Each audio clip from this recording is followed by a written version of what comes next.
Vamos ouvir a leitura da palavra de Deus, Apocalipse 3, de 1 a 6.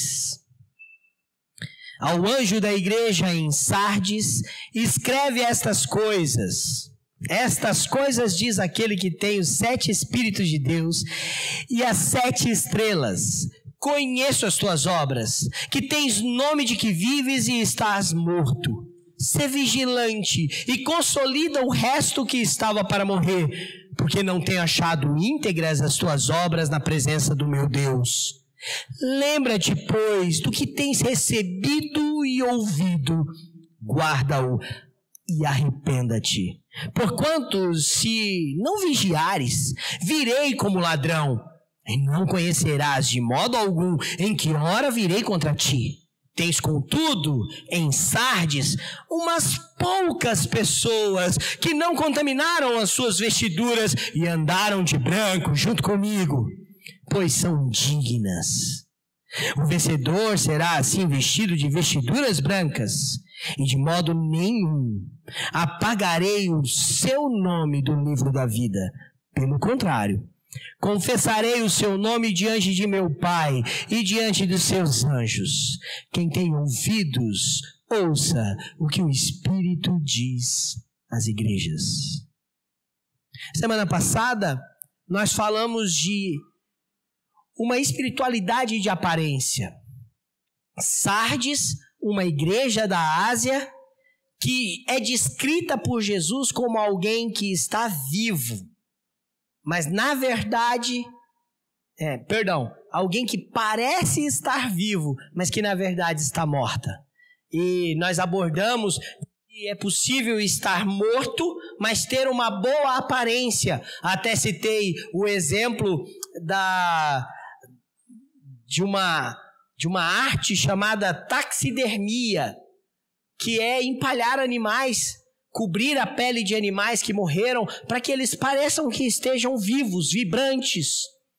Há uma profissão muito em alta, que é a necromaquiagem, que prepara os corpos para que eles fiquem com uma aparência de paz no caixão. A pessoa está morta, mas parece que está descansando, viva. Bem da verdade, irmãos, é que na vida espiritual também é assim. É possível estar morto, mas ter uma boa aparência, ter apenas uma reputação de vida, quando na verdade a realidade é de morte. Eu quero recapitular isso porque a igreja de Sardes representa muito a nossa época. Pessoas que não têm fervor espiritual, elas não têm vida com Jesus.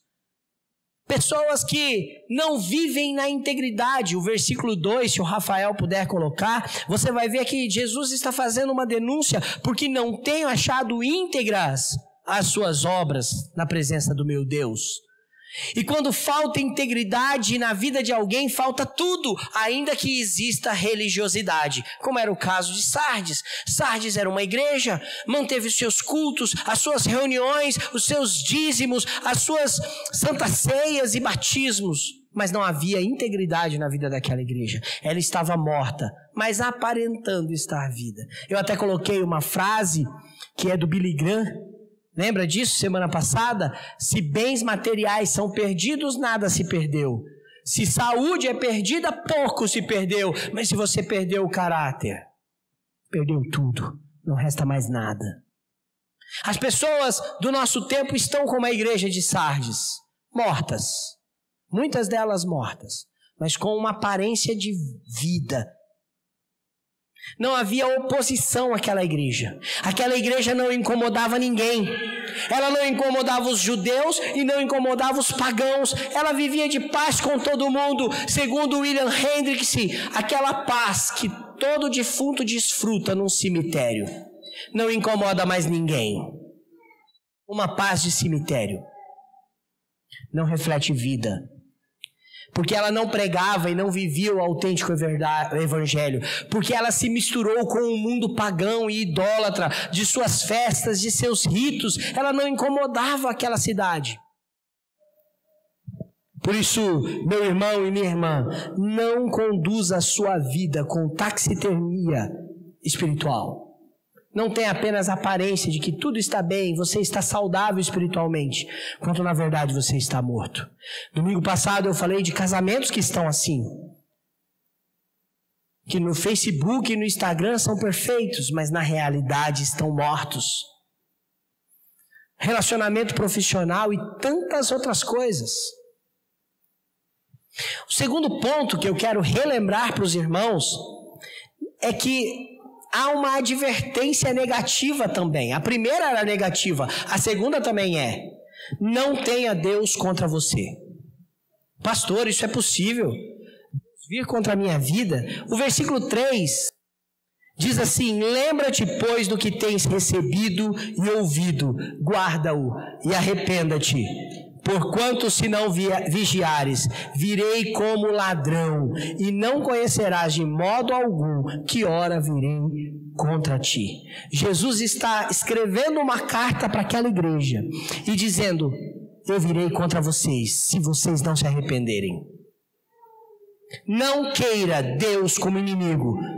Horrível coisa, diz o escritor de Hebreus no capítulo 10, verso 31, é cair na mão de um Deus irado, de um Deus vivo. Jesus está dizendo que viria de encontro com a igreja de Sardes, mas viria em juízo, porque era uma igreja morta com uma aparência de vida. E a mesma coisa, irmãos, é com aqueles que se dizem cristãos, daqueles que frequentam a igreja, mas não há evidências de transformação. Então essa é uma advertência: virei contra ti. Mas há um modo de impedir isso. Há um modo de evitar que Jesus, quando vir, venha contra você ou contra mim. De que maneira? Seja vigilante. O versículo 2 diz isso. Começa dizendo: sê vigilante. Esteja atento. Preste atenção. Não dê bobeira para o seu coração, para a sua cobiça, para os seus desejos. Vigie. Vigilância é algo que Jesus pede em todos os evangelhos. Seja vigilante, esteja atento. E quando a gente fala de vigilância, nós precisamos lembrar que vigilância não é cuidar da vida dos outros, mas cuidar de si, das minhas intenções, do meu coração, dos meus embaraços pecaminosos, como diz Hebreus capítulo 12, versículo 2, que nós lemos agora na liturgia. A outra maneira é consolidar o que ainda resta.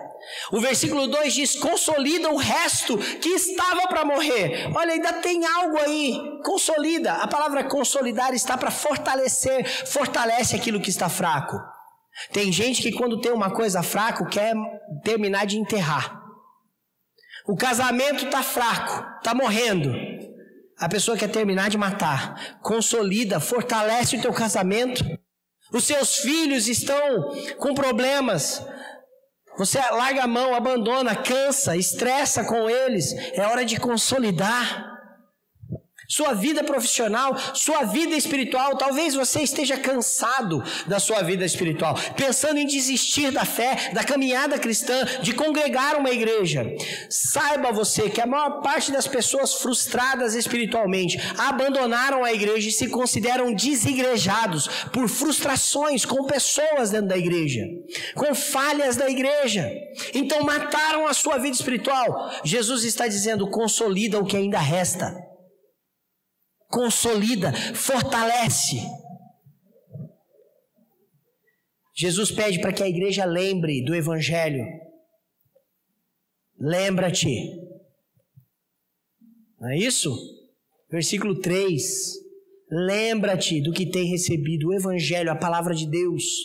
Jesus também pede para aquela igreja: guarde esse evangelho. Lembrou, trouxe na memória, guarde no coração. Aplique. A ideia de guardar não é guardar numa gaveta e esconder, mas de reter para si. E depois, arrependa-te. Arrependimento na Bíblia é virtude. Não tenha Deus contra você. Não tenha Deus contra você. Seja vigilante. Consolida, fortalece as áreas da sua vida que precisam ser fortalecidas. Eu desanimei de ir na igreja com a pandemia, perdi o ritmo. Resgata esse ritmo, irmão. Deixa a televisão, se organiza no horário. O domingo não é seu, fortalece as áreas que estão fracas. Lembre-se da palavra de Deus. Agora, como se lembrar de algo que você nunca recebeu? Só é possível lembrar se você um dia teve contato com a palavra, com o evangelho. Guarda, é preciso guardar a palavra, o evangelho, reter para si. E arrependimento é virtude. Arrependimento nos coloca diante de Jesus para sermos restaurados por Ele. Foi aqui que a gente parou domingo passado e eu preguei tudo de novo. Mas agora, domingo passado eu falei dessas duas advertências negativas. Hoje eu quero falar de duas advertências positivas. A primeira delas, ande com Cristo. Vou repetir. Ande com Cristo. Olha o versículo 4. Jesus agora vai dizer para a igreja em Sardes. Tem contudo em Sardes umas poucas pessoas que não contaminaram suas vestiduras e andarão de branco junto comigo, porque são dignas. Ande com Jesus. Em tempos difíceis, em tempo em que o mundo tem seduzido as pessoas têm buscado um evangelho que não transforma, que não impacta este mundo, que ela pode viver igual lá fora. Em tempos assim, não esteja morto. Cuidado para não ter só aparência de vida. Não queira Jesus vindo contra você. Ele tem que vir a favor. E para isso é preciso andar com Ele. É preciso andar com Jesus. Observe o verso 4. Jesus vai fazer menção a uma minoria. Na igreja de Sardes, na cidade de Sardes, havia um grupo pequeno, uma minoria, mas muito relevante. Jesus vai dizer algumas coisas sobre esse grupo pequeno de pessoas. Ele vai dizer algo a respeito dessas poucas pessoas, e o que ele diz é que eles são relevantes. Umas poucas pessoas, um grupo pequeno, mas que não perdeu a fé. Um grupo pequeno, mas que ainda tem dignidade. É assim que termina o versículo 4. Elas são dignas. Elas não perderam tudo, como Billy Graham fala naquela frase. É um grupo pequeno, mas não se secularizou com este mundo. É um grupo pequeno, é uma minoria, mas não agiu conforme este mundo secularizado. Eles faziam a diferença em Sardes, ao ponto de chamar a atenção de Jesus, ao ponto de Jesus dizer, elas andarão comigo. Romanos capítulo 12, versículo 2 diz, e não vos conformeis com este século, com este mundo. Não se conforme com este mundo é contra Deus, é contra a vontade de Deus, caminha na direção contrária, mas transformai-vos pela renovação da vossa mente. Há um detalhe, como Jesus descreve essas pessoas, a maneira como eles se vestem.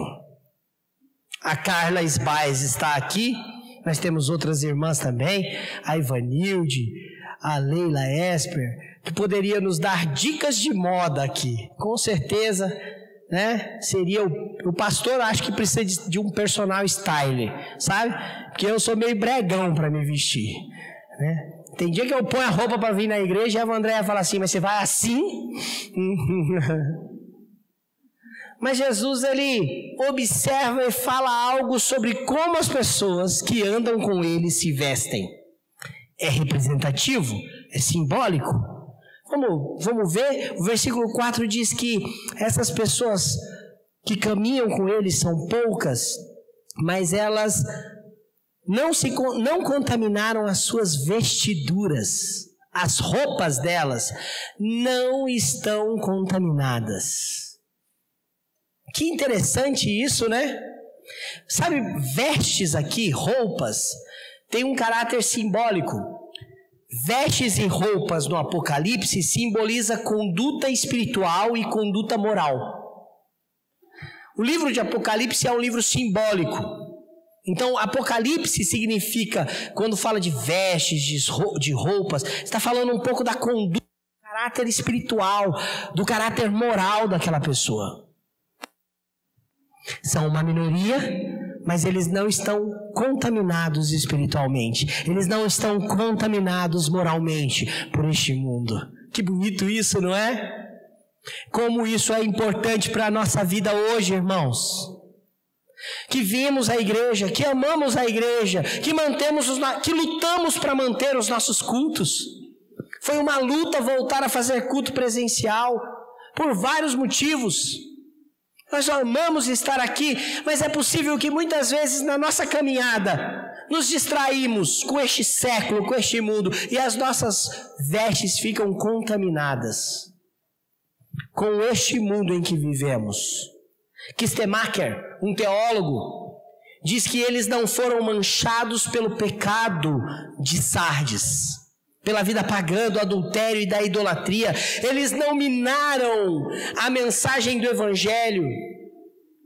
E eles se recusaram a fazer concessões por causa do Evangelho. É uma minoria, mas é uma minoria relevante, porque anda com Jesus. Uma vez eu escutei um filósofo dizer: me mostre os seus amigos e eu vou falar algo a respeito do seu futuro. Me mostre os seus amigos. Quem eles são? Quem você ouve? Com quem que você gasta tempo? Com quem você investe? Quem te influencia?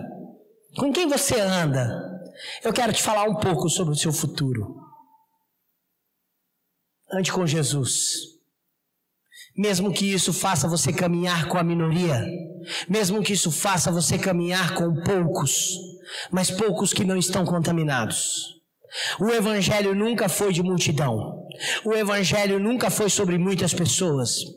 Muitos são chamados, diz o Senhor Jesus. Poucos são os escolhidos. O Evangelho sempre falou de minoria, de gente que anda com Jesus. Você quer andar com Jesus Cristo nesta vida? Não contamine as suas vestes. Conduta moral, conduta espiritual. Andarão de branco junto comigo. Há um outro caráter dessas vestes. A veste está branca. Aqui há um outro simbolismo. A cor branca em Apocalipse, e principalmente nesse texto, simboliza e significa pureza, santidade. Vou repetir de novo. Jesus faz uma observação. Existe uma minoria. Essa minoria anda comigo, vai andar comigo e anda comigo. Eles estão com as vestes sem contaminação. E eles vão usar vestes brancas. Eles são dignos. Sabe o que isso significa? Que a roupa do crente, que a vida do crente é a santidade. O padrão de beleza de Deus na Bíblia é a santidade. Salmo 96, versículo 9 diz: adorai ao Senhor na beleza da sua santidade. O padrão de beleza de Deus é a santidade. Eles estão vestidos de branco porque são santos. O crente é igual a garça.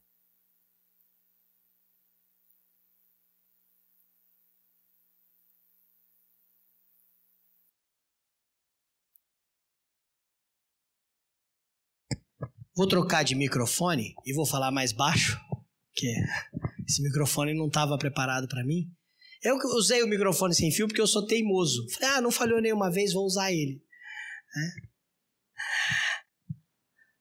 Você já viu uma garça? Observou a natureza? Como é gostoso? Eu gosto muito de natureza. Eu gosto muito de ver, no fim da tarde, aquelas garças que voam, branquinhas. Já viu a garça? Já teve a oportunidade de ir aqui no Paranapanema, aqui no Paranazão? De vez em quando você vai ver uma garça lá. Uma ave linda, grande, com a plumagem branquinha. O que me chama a atenção da garça é que ela vive com o pé na lama, no pântano. Ela se alimenta ali, no mundo dela, no micro-organismo que ela tira das algas, pequenos peixes, conchas, crustáceos, camarões na beira do rio. Ela vive com o pé no lodo, mas a plumagem dela está sempre branca. Assim é a vida do crente. Ele vive neste mundo contaminado. Ele aqui desenvolve a sua vida, o seu trabalho, a sua família. Aqui ele casa, aqui ele sustenta o seu lar com os seus recursos financeiros. Aqui ele também se diverte neste mundo. Aqui ele se apaixona, ele ama, ele vive intensamente com os pés neste mundo. Mas este mundo é pecaminoso. As suas penas, a sua plumagem deve ser branca. Quando você vê uma garça na natureza, suja de lama ou suja de lodo, com as penas todas sujas, ou ela foi atacada, ou ela está doente. Eu vou repetir de novo. Quando você ver uma garça na natureza, suja de lama ou de lodo, ou é porque ela foi atacada, ou é porque ela está doente. Eles se vestem de branco. Santidade. Nós estamos neste mundo, mas não nos contaminamos com ele. Ande com Jesus. Sabe por quê? Quem deu essas vestes para esta minoria? Quem foi que deu? Foram eles que compraram nas lojas das irmãs que eu aqui citei? Foram eles que fizeram com o talento das suas mãos? Com o esforço pessoal? Quem deu essas vestes para a minoria? Quem dá essas vestes brancas é Cristo. Observe o versículo 5. O versículo 5 diz: o vencedor será assim vestido de vestiduras brancas. Esta minoria anda com Jesus e por isso será vestida por ele com vestes dignas, com vestes brancas de santidade. A obra da santidade é uma obra de Cristo na nossa vida, por isso ande com Jesus. Você quer ser santo? Você quer ser como uma garça? Ande com Jesus. Está com o pé neste mundo, mas não se contamina nele. Ande com Jesus. Ande com Jesus na sua casa. Ande com Jesus nos seus negócios. Ande com Jesus nos seus sonhos e nos seus projetos. Envolva Cristo no meio de tudo isso. Porque quem anda com Jesus não se contamina com este mundo, porque recebe dele santidade, porque está alerta, vigiou, se arrependeu. Olha, nós temos um exemplo na Bíblia, Enoque. Já ouviu falar dele? Livro de Gênesis. Gênesis capítulo 5, verso 24. Andou Enoque com Deus. Andou Enoque com Deus. E já não era, porque Deus o tomou para si. É um relato de que Enoque foi levado para o céu sem morrer. Ele andava com Deus. Olha que relato magnífico. No Novo Testamento, quando o escritor de Hebreus foi citar Enoque na lista do rol de heróis da fé, em Hebreus capítulo 11, olha o que o escritor de Hebreus falou de Enoque. Olha lá. Pela fé, Enoque foi trasladado para não ver a morte. Não foi achado, porque Deus o trasladara. Pois antes da sua trasladação, obteve testemunho de haver agradado a Deus. Em Gênesis diz que Enoque andou com Deus. Em Hebreus ele foi trasladado, não passou pela morte, porque ele agradou a Deus. Quem anda com Jesus tem uma veste não contaminada com este mundo. Espiritualmente, moralmente, a veste é branca. Porque ele foi santificado por Cristo. Ele vive para agradar a Deus e não ao mundo. Ande com Jesus. Agora, posso te fazer uma pergunta inconveniente? Se você não deseja, eu estou fazendo a pergunta e ela é retórica, tá? Não precisa responder, e talvez nem se trate de você, mas é possível que muitas pessoas não desejam caminhar com Jesus nesta vida, mas desejam caminhar com Jesus na eternidade. Isso não é possível. Se você não deseja caminhar com Jesus aqui, por que você quer caminhar com Ele na eternidade? Ele é o mesmo Jesus. E as vestes, pelo que me parece, já são vistas aqui. São vestidas aqui, neste mundo contaminado.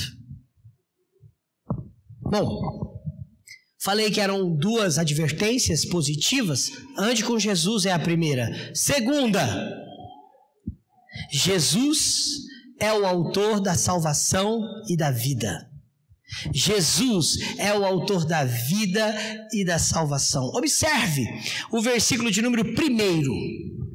Jesus, ele, em cada uma das 7 cartas, todas as cartas, Éfeso, Esmirna, Tiatira, todas as 7 cartas para 7 igrejas de 7 cidades, Jesus, ele se apresenta de uma forma para descrever suas ações na vida daquela igreja. Então Jesus se apresenta como aquele que tem os olhos de fogo, tem espada de 2 gumes saindo da sua boca. Jesus se apresenta como o primeiro e o último. Aqui em Sardes, como ele se apresenta? Ele diz: estas coisas diz aquele que tem os 7 Espíritos de Deus e as 7 estrelas.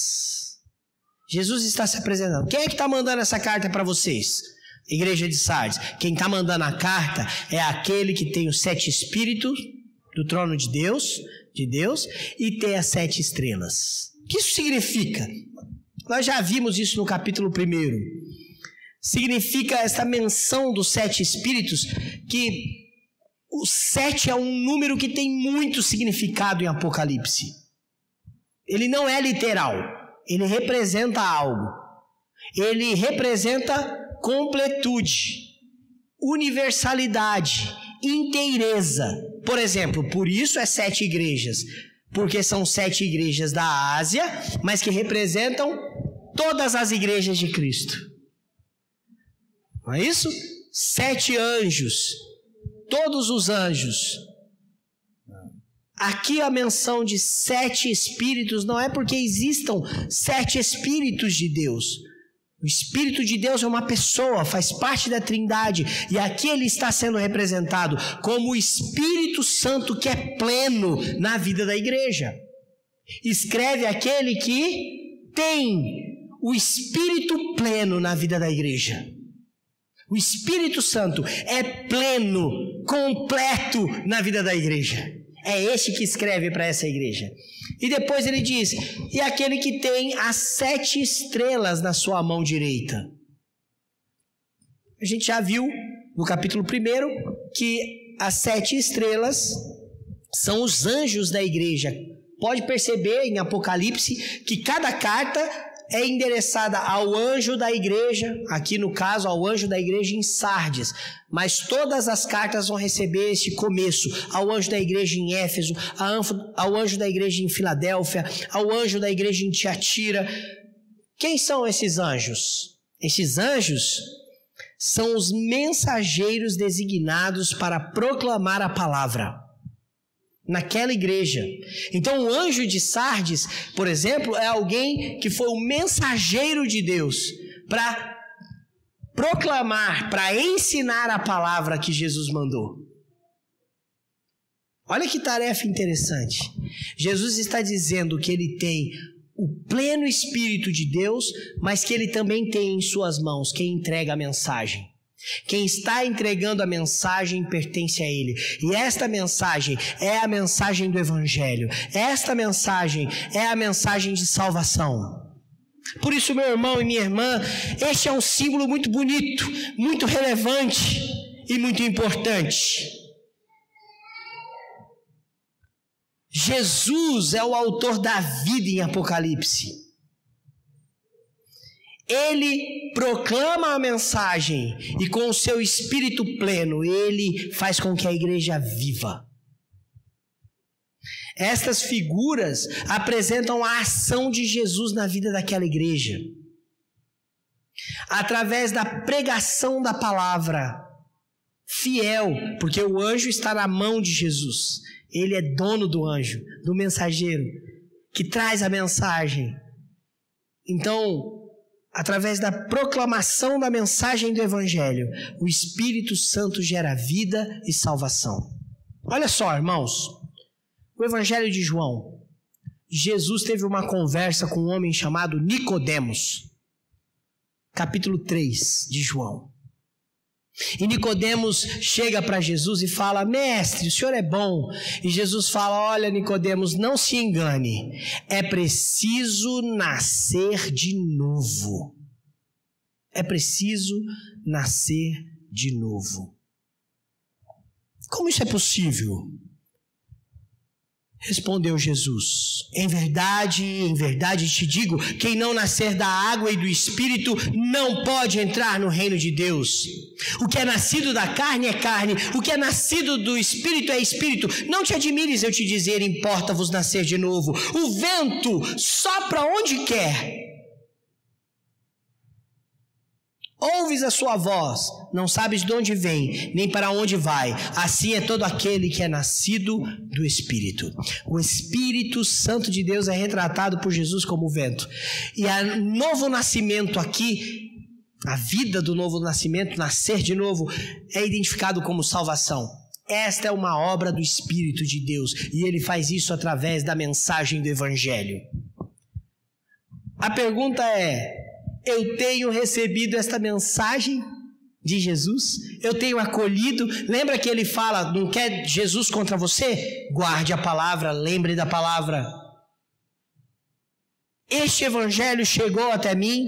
Jesus é o autor da vida. Ele tem o Espírito pleno que dá vida. Ele tem os mensageiros que proclamam a vida. Jesus é o autor da vida, porque a mensagem que é enviada fala a respeito dele, sobre quem ele é, o Senhor. Há uma promessa no versículo 5, que é o penúltimo versículo do capítulo 3. O versículo 5 diz: de modo nenhum apagarei o seu nome do livro da vida. Uma promessa de salvação aqui. Jesus é o autor da vida e da salvação, e ele nos promete isso. Ele está falando isso para aqueles que são a minoria. Lembra da minoria? Andam com Jesus. E ele está dizendo: olha, eu não vou riscar e não vou apagar o nome de vocês do livro da vida. Esta é uma promessa de salvação. No mundo antigo, quando uma pessoa morria, a lista de nomes das pessoas, a pessoa falecia, o nome era apagado dos registros, tirado daquele registro. Isso acontece hoje também. Você morre, alguém tem que ir até um cartório para dar baixa nos seus documentos, CPF, identidade, na previdência, tudo tem que ser dado baixa. O que Jesus está dizendo é que no mundo antigo, quando uma pessoa morria, o nome era apagado da lista daquela cidade, não pertencia mais àquela população. Jesus está dizendo: os poucos que andam comigo, o nome jamais será apagado do livro da vida. Eles não morrerão. Olha, irmão e irmã, que promessa maravilhosa. Em Apocalipse 13, versículo 8, um relato sobre a vinda de Jesus. Diz assim: adorá-lo-ão todos os que habitam na terra, aqueles cujos nomes foram escritos no livro da vida do Cordeiro, que foi morto desde a fundação do mundo. A nossa salvação está garantida em Cristo, que é o Cordeiro morto antes da fundação do mundo. E só Ele pode nos garantir vida eterna e salvação. Por isso ande com Jesus. Por isso creia em Jesus. Por isso busque Jesus. Ele é o autor da salvação. Ele é o autor da vida. O versículo 5, além de ter esta promessa, o seu nome não será apagado. O seu nome não será retirado. Ou como diz aquela música sertaneja: eu quero que tire o meu nome da sua agenda. esqueça meu telefone, não me ligue mais. Estou cansado. Jesus, para os poucos que andam com ele, Jesus diz: eu jamais apagarei o seu nome do livro da vida. Uma promessa de salvação. E isso me faz entender, irmãos, porque o Evangelho nos toma e precisa tomar no nosso coração. Porque só Ele pode garantir o que ninguém mais pode: salvação e vida eterna. A palavra de Jesus termina assim: pelo contrário, eu não vou apagar o nome de vocês. Pelo contrário, Jesus está fazendo agora uma ideia de comparação. O contrário é para que você compare como é que será feito. Não apagarei o nome da minoria que anda comigo. Pelo contrário. Qual é o pelo contrário? Confessarei o seu nome diante do meu Pai e diante dos seus anjos. Jesus confessará o meu nome? Não é o contrário nos evangelhos? Olha, veja bem, Evangelho de Mateus, capítulo 10, 32, Jesus diz: todo aquele que me confessar perante os homens, eu também confessarei perante o meu Pai. Lucas, capítulo 12, versículo 8, todo aquele que me confessar diante dos homens, eu confessarei diante dos anjos do meu Pai. Jesus está lembrando do Evangelho e dizendo: se vocês andam comigo, se as vestes de vocês não estão contaminadas, se vocês estão atentos, vigilantes, consolidando a vida espiritual, não se conformando com este mundo, se arrependendo dos seus pecados e me buscando para andar comigo, entendam, o nome de vocês não será arriscado, e mais, na eternidade, eu confessarei sobre vocês. Eu reafirmarei que vocês são meus, que me pertencem. Eu falarei de vocês para o meu Pai. Eu falarei de vocês para todos os servos celestiais. Há uma confissão de Jesus de pertencimento. Eu direi para quem importa que vocês são meus. Eu confessarei o seu nome diante do meu Pai. Uma vez eu me tornei cliente de um estabelecimento, porque antes de ser pastor aqui, eu fui apresentado: olha, esse aqui vai ser o nosso pastor. Eu tinha vindo para conversar com um conselho, e alguém me apresentou: olha, esse aqui vai ser o pastor da igreja. E demorou 4 meses para isso acontecer. Eu ainda estava terminando o seminário, e aí então eu me mudei, fui ordenado. Em dezembro eu vim para cá. Em janeiro nós mudamos para casa. E eu quis locar um filme e fui nesse estabelecimento. E já tinha se passado 4, 5 meses. Eu só tinha ido lá uma vez. Eu falei: vou locar o filme lá. Quando eu entrei, a pessoa falou: você é o pastor da igreja presbiteriana Arão, né? Me tornei cliente. Mas eu me tornei um cliente apaixonado daquele lugar. Ela sabia meu nome. Não esqueceu. Meus irmãos e minhas irmãs, ande com Jesus. Confie nele a sua salvação e a sua vida. Sabe por quê? Se nós nos conformarmos com este mundo, como a igreja de Sardes, ainda que a gente tenha uma boa aparência, estaremos mortos. E pior, Jesus virá contra nós.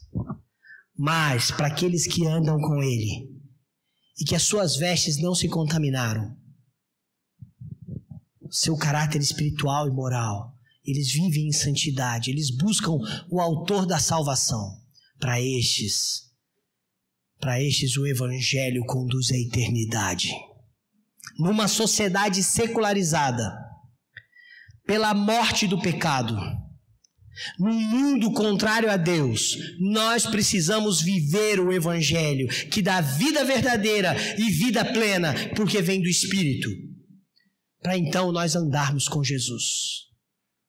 Quero desejar que saiamos daqui essa noite andando e vivendo com Jesus. Ei pessoal, quer continuar assistindo os nossos vídeos? Clique aqui e você vai ter acesso em outros vídeos. Mas também se inscreva no nosso canal, tá bom? Acione o sininho e compartilhe com outras pessoas.